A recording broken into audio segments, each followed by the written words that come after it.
ওই নারী পুরুষ কতই না ভাগ্যবান, যেই নারী পুরুষ এই পবিত্র সম্মানিত সোহাদায়ে কারবালার মাসে, এই মুহররম মাসে এই 6টি দোয়া পড়বে।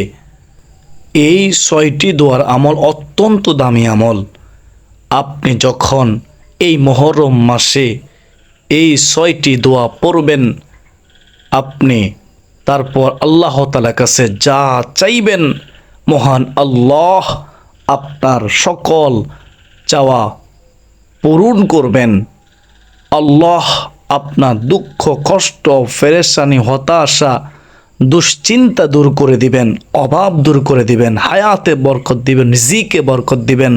সংসারের চতুর্দিক থেকে নেয়ামত রিজিক আসতেই থাকবে ইনশাআল্লাহ।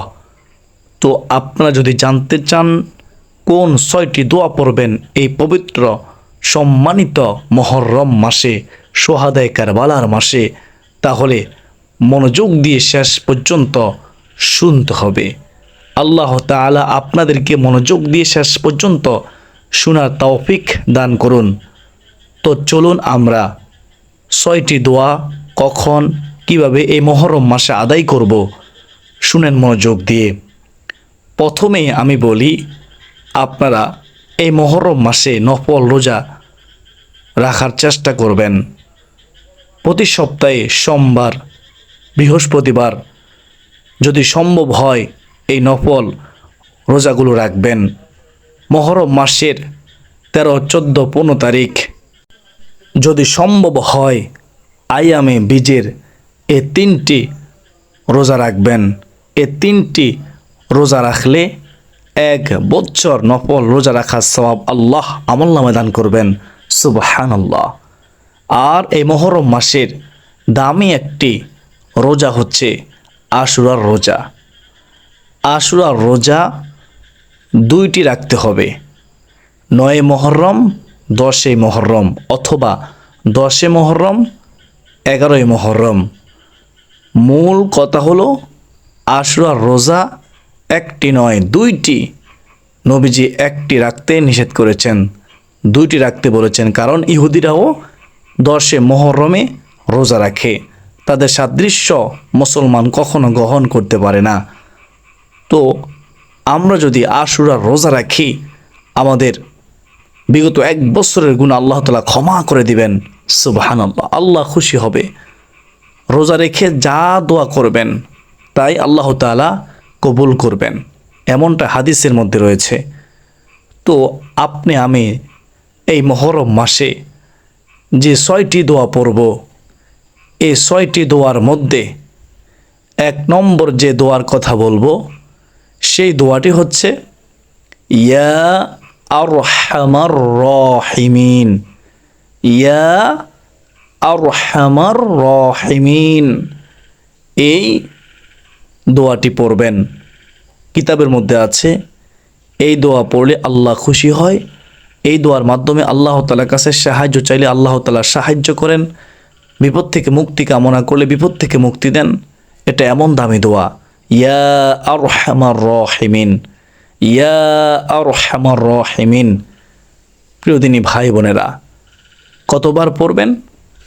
প্রত্যেক ফরজ নামাজের পরে আপনি যে ওজিফা দোয়া পড়েন, সে ওজিফা দোয়া পড়ার পাশাপাশি মুনাজাতের পূর্বে আপনি একবার করে হলেও এই দোয়াটি পড়বেন, ইয়া আরহামার রাহিমিন, ইয়া আরহামার রাহিমিন, ইয়া আরহামার রাহিমিন। আল্লাহ তুমি আমাদেরকে এই দোয়াটি পড়ার তৌফিক দান করো, আমিন। তো এখন আমরা 2 নম্বর দোয়াটি জানব। 2 নম্বর দোয়াটি হচ্ছে ইয়া যাল জালালি ওয়াল ইকরাম। এটি এমন একটি দোয়া নবীজি সাল্লাল্লাহু আলাইহি ওয়াসাল্লাম পড়তেন, সাহাবায়ে কেরামগণ পড়তেন।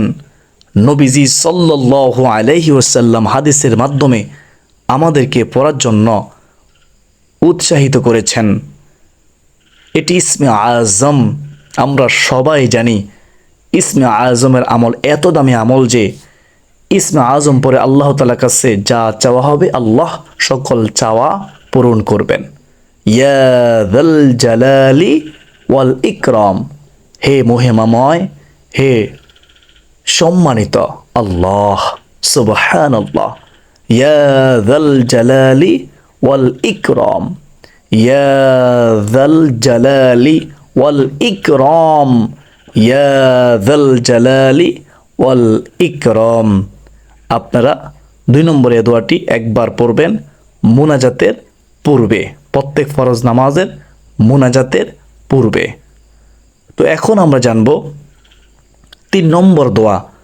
3 নম্বর দোয়াটি হচ্ছে আস্তাগফিরুল্লাহাল্লাযী লা ইলাহা ইল্লা হুয়াল হাইয়ুল কাইয়্যুম ওয়া আতুবু ইলাইহি। এই ইস্তিগফারের দোয়াটি পড়বেন। নবীজি সাল্লাল্লাহু আলাইহি ওয়াসাল্লাম বলেছেন, সমুদ্রের ফেনাসে পরিমাণ গুনাহ থাকলেও আল্লাহ ওই গুনাহগারকে ক্ষমা করে দিবেন এই দোয়ার বরকতে, ইস্তিগফারের বরকতে। ইস্তিগফার আমার এত দামি আমল যে আল্লাহ ওয়াদা করেছেন সূরা নূহের 10 থেকে 12 নম্বর আয়াতের মধ্যে, আল্লাহ গুনাহ ক্ষমা করবেন ইস্তিগফার পড়লে। আল্লাহ ওয়াদা করেছেন বিপদ আপদ দূর করবেন। আল্লাহ ওয়াদা করেছেন সম্পদ দিয়ে আপনাকে শক্তিশালী করবেন। আল্লাহ ওয়াদা করেছেন সন্তান দিয়ে আপনাকে শক্তিশালী করবেন, সমৃদ্ধিশালী করবেন। সুবহানাল্লাহ। আল্লাহ ওয়াদা করেছেন বৃষ্টির প্রয়োজন হলে উপকারী বৃষ্টি দিবেন। আল্লাহ ওয়াদা করেছেন জান্নাত দান করবেন ইস্তিগফার পড়লে। আল্লাহ তাআলা ওয়াদা করেছেন ইস্তিগফার পড়লে আমার আপনার জন্য নদী নালা প্রবাহিত করবেন। সুবহানাল্লাহ, সুবহানাল্লাহ। যে ব্যক্তি নিজের জন্য ইস্তিগফারকে আবশ্যক করে নেবে, নবীজি সাল্লাল্লাহু আলাইহি ওয়াসাল্লাম বলেছেন আল্লাহ তাকে 3টি পুরস্কার দান করবেন। 1 নম্বর পুরস্কার হচ্ছে যত বড় বিপদ থাকুক না কেন বিপদ থেকে মুক্তির পথ আল্লাহ খুলে দিবেন, বিপদ দূর করে দিবেন। সুবহানাল্লাহ। যত বড় বিপদ হোক না কেন। 2 নম্বর পুরস্কার হচ্ছে আল্লাহ মহান রব তার সকল পেরেশানি দূর করে দিবেন। 3 নম্বর পুরস্কার হচ্ছে এমন উৎস থেকে রিজিক দিবেন যা সে কখনো কল্পনাও করবে না। অকল্পনীয় উৎস থেকে রিজিক আসবে, গায়বী সম্পদ আসবে, নিশ্চিত কোনো সন্দেহ নেই যদি আল্লাহ তাআলার কাছে তওবা ইস্তিগফার করতে পারে। রাসূলুল্লাহ সাল্লাল্লাহু আলাইহি ওয়াসাল্লাম দৈনিক 100 বার এর চেয়ে বেশি পরিমাণ তওবা ইস্তিগফার করতেন। নবীগণ ছিলেন নিষ্পাপ মাসুম, তারপরও ইস্তিগফার পড়তেন। কেন পড়তেন? উম্মতকে শিক্ষা দেওয়ার জন্য। আমরা গুনাহগার, আমরা পাপী, আমাদের উচিত বেশি বেশি করে তওবা ইস্তিগফার করা। এই মুহররম মাসে, সম্মানিত মাসে, মাগফিরাতের মাসে, নাজাতের মাসে, শুহাদায়ে কারবালার মাসে সর্বোপরি কথা হলো ইস্তিগফার করলে সকল সমস্যার সমাধান হবে। তো আপনারা এই ইস্তিগফারটি পড়বেন আস্তাগফিরুল্লাহাল্লাযী লা ইলাহা ইল্লা হুয়াল হাইয়ুল কাইয়্যুম ওয়া আতুবু ইলাইহি। এই পর্যন্ত আপনারা 3টি দোয়া শুনেছেন। 1 নম্বরে ইয়া আরহামার রাহিমিন মুনাজাতের পূর্বে একবার পড়বেন প্রত্যেক ফরজ নামাজের পরে। 2 নম্বর দোয়াটি হচ্ছে ইয়া জাল জালালি ওয়াল ইকরাম প্রত্যেক ফরজ নামাজের পরে মুনাজাতের পূর্বে একবার পড়বেন। 3 নম্বর দোয়াটি হচ্ছে আস্তাগফিরুল্লাহাল্লাযী লা ইলাহা ইল্লা হুয়াল হাইয়ুল কাইয়্যুম ওয়া আতুবু ইলাইহি। তো এখন আমরা জানব 4 নম্বর দোয়া। 4 নম্বর দোয়াটি হচ্ছে লা হাওলা ওয়ালা কুওয়াতা ইল্লা বিল্লাহ, লা হাওলা ওয়ালা কুওয়াতা ইল্লা বিল্লাহ। আল্লাহ তাআলার সাহায্য ছাড়া গুনাহ থেকে বেঁচে থাকার, আল্লাহ তাআলার সাহায্য ছাড়া নেক আমল করার কারো শক্তি নেই। তিনি আল্লাহ সর্বশক্তিমান।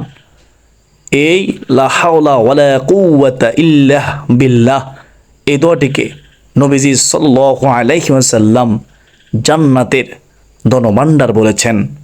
সুবহানাল্লাহ। যদি কেউ লা হাওলা ওয়ালা কুওয়াতা ইল্লা বিল্লাহ পড়ে তার অভাব দূর হবে, কষ্ট দূর হবে। প্রিয়দিনী ভাই বোনেরা, মুনাজাতের পূর্বে একবার এই দোয়াটি পড়বেন, লা হাওলা ওয়ালা কুওয়াতা ইল্লা বিল্লাহ। এখন আমরা জানব 5 নম্বর দোয়া। 5 নম্বর দোয়াটি হচ্ছে সুবহানাল্লাহি ওয়া বিহামদিহি, সুবহানাল্লাহি ওয়া বিহামদিহি। মুনাজাতের পূর্বে 3 বার পড়বেন এই দোয়াটি, সুবহানাল্লাহি ওয়া বিহামদিহি, সুবহানাল্লাহি ওয়া বিহামদিহি, সুবহানাল্লাহি ওয়া বিহামদিহি। এই দোয়াটি পড়লে জীবনের সমস্ত গুনাহ মাফ হবে। জান্নাতের মধ্যে ফলবান বৃক্ষ আল্লাহর সাথে সাথে রোপণ করে দিবেন। আসমান ও জমিনের মধ্যবর্তী খালি জায়গা নেকি দ্বারা ভরপুর করে দিবেন আপনার আমলনামায়। সুবহানাল্লাহ। তো সুবহানাল্লাহি ওয়া বিহামদিহি এই দোয়াটি আপনারা 3 বার পড়বেন প্রত্যেক ফরজ নামাজের পরে, মুনাজাতের পূর্বে। এই 5 নম্বর দোয়াটি, সুবহানাল্লাহি ওয়া বিহামদিহি, সুবহানাল্লাহি ওয়া বিহামদিহি। এখন আমরা জানব 6 নম্বর দোয়া। 6 নম্বর দোয়াটি হচ্ছে জাযাল্লাহু আন্না সাইয়্যিদিনা মুহাম্মাদান মা হুয়া আহলু। এই দোয়াটি পড়লে, এই দুরূদটি পড়লে 70,000 নূরের ফেরেশতা 1,000 দিন পর্যন্ত অনবরত আমলনামায় শুধু নেকি লিখতেই থাকবে, লিখতেই থাকবে। সুবহানাল্লাহ। শুধুমাত্র একবার পড়লে। তো আমরা কমপক্ষে 3 বার পড়ব মুনাজাতের পূর্বে 6 নম্বরে এই দুরুদের দোয়া, এই আমলটি ইনশাআল্লাহ। দুরুদের আমল শ্রেষ্ঠ আমল। দুরুদের আমল অত্যন্ত দামি আমল, কখনো বিফলে যায় না। তো আশা করা যায় এই মুহররম মাসে প্রত্যেক মুনাজাতের পূর্বে এই 6টি দোয়া পড়ে তারপর মুনাজাত করলে ওই মুনাজাতে আপনি যা চাইবেন আল্লাহ তাই দান করবেন। নিশ্চিত, কোনো সন্দেহ নেই। দোয়া করলে আল্লাহ খুশি হয়। এই মুহররম মাস তওবা কবুলের মাস। এই মুহররম মাস ক্ষমার মাস, মাগফিরাতের মাস, নাজাতের মাস। আশুরা দিন আল্লাহ বহু নবী রাসূলকে পরীক্ষা করেছেন বিভিন্নভাবে। হযরত ইব্রাহিম আলাইহিস সালামকে নমরুদ যখন অগ্নিকুণ্ডে ফেলে দিলেন, তখন আল্লাহ ইমানি পরীক্ষা করেছিলেন ইব্রাহিম আলাইহিস সালামকে। ইমানি পরীক্ষায় ইব্রাহিম আলাইহিস সালাম উত্তীর্ণ হলো, সফল হলো। আল্লাহ ওই অগ্নিকুণ্ডকে জান্নাতি বাগান, ফুলের বিছানা বানিয়ে দিয়েছেন। ইব্রাহিম নবী 40 দিন ওই অগ্নিকুণ্ডের মধ্যে ছিল, জান্নাতের বাগানের মধ্যে ছিল। 40 দিন পর যেই দিন এই অগ্নিকুণ্ড থেকে বের হলো, আল্লাহ মুক্তি করেছেন, সেই দিনটি হলো এই 10 মুহররম আশুরার দিন। অত্যন্ত দামি দিন। এই আশুরার দিনে হযরত মূসা আলাইহিস সালাম সহ তার কওম লোহিত সাগর পাড়ি দিয়ে ফেরাউনের অত্যাচার থেকে মুক্তি পেয়েছে। আর আল্লাহ ফেরাউনকে তার দলবল সহ লোহিত সাগরে ডুবে মেরেছে এই 10 মুহররম আশুরার দিন। সুবহানাল্লাহ। হযরত ইউনুস আলাইহিস সালাম মাছের পেটে ছিলেন 40 দিন। 40 দিন পরে আল্লাহ তাকে মুক্ত করেছেন যেই দিন, সেই দিন হলো আশুরার দিন, 10 মুহররম। হযরত আইয়ুব আলাইহিস সালাম দীর্ঘদিন অসুস্থ ছিলেন। দীর্ঘদিন অসুস্থ থাকার পরে যেদিন সুস্থ হয়েছেন, সেই দিনটি হলো 10 মুহররম আশুরার দিন। সুবহানাল্লাহ। হযরত আদম আলাইহিস সালাম ভুল করার কারণে আল্লাহ তাআলার হিকমতে আল্লাহ তাআলা জান্নাত থেকে যেদিন বের করে দিয়েছেন পৃথিবীর মধ্যে, হাওয়া আলাইহিস সালাম সহ আমাদের আদি পিতা আদি মাতা তাদেরকে আল্লাহ বের করে দিয়েছেন পৃথিবীর মধ্যে যেই দিন, সেই দিনটি হলো আশুরার দিন, 10 মুহররম। আবার যেই দিন আল্লাহ তাদের তওবা কবুল করেছেন, তাদেরকে ক্ষমা করে আমাদের আদি পিতা আদি মাতা হযরত আদম আলাইহিস সালাম ও হাওয়া আলাইহিস সালামকে আল্লাহ আরাফার ময়দানে একত্রিত করেছেন, সেই দিনটি হলো আশুরা দিন 10 মুহররম। সুবহানাল্লাহ, অত্যন্ত দামি এই দিন, আমরা অবহেলা করব না। এই দিনে রোজা রাখবো, নবীজি যেহেতু রাখতেন। আর এই 10 মুহররমে প্রত্যেক ফরজ নামাজের পরে মুনাজাতের পূর্বে এই 6টি দোয়া পড়বেন ইনশাআল্লাহ। তারপর দোয়া করবেন। যদি সম্ভব হয় যখন নফল নামাজ পড়বেন, নফল নামাজের শেষ দেও এই 6টি দোয়া পড়তে পারেন। আল্লাহ আমাকে, আপনাকে, আমাদের সবাইকে এই মুহররম মাসের সম্মান দেওয়ার, মুহররম মাসে গুনাহ থেকে বেঁচে থাকার, মুহররম মাসে নফল রোজা রাখার, নফল নামাজ পড়ার, এই 6টি দোয়া পড়ার তৌফিক দান করুন। সকলে বলি আল্লাহুম্মা আমিন।